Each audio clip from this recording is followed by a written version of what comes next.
रहीम।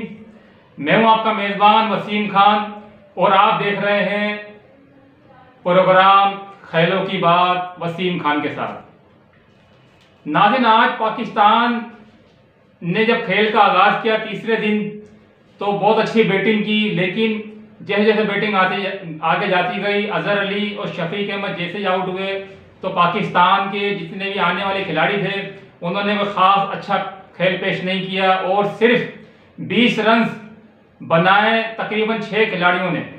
इस तरह पाकिस्तान की टीम जो है 268 रन पर पवेलियन लौट गई। उसके बाद पाकिस्तान की टीम की इनिंग खत्म होने के बाद जब ऑस्ट्रेलिया ने मैच का आगाज किया तो ऑस्ट्रेलिया ने 11 रन स्कोर कर लिए थे तीसरे दिन इख्तिताम पर। तीसरे दिन के इख्तिताम पर 11 रन पाकिस्तान ने उनको दे चुका था, यानी कि ऑस्ट्रेलिया ने 11 रन बना चुका था।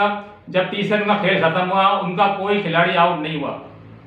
नाज़रीन, जिस तरह से पाकिस्तान ने आज बैटिंग की है तो इससे ऐसा लगता है कि जैसे आगे आने वाले 2 दिन रह गए उसमें पाकिस्तान बहुत ज़्यादा मुश्किलात का शिकार हो जाएगा।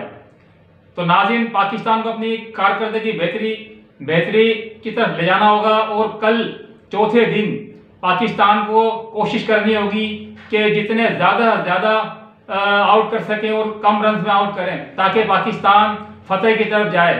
इंशाल्लाह देखते हैं कि पाकिस्तान क्या करता है कल चौथे दिन।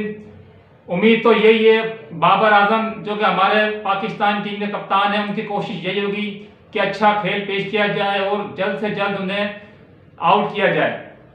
नाज़रीन, ये थी आज की अपडेट और आइंदा आने वाले 2 दिन की भी अपडेट इंशाल्लाह आपको देंगे। तो नाज़रीन, मैं आपसे अब इजाज़त चाहूँगा। हमारा चैनल सब्सक्राइब ज़रूर कीजिएगा, कमेंट भी कीजिएगा और लाइक भी कीजिएगा।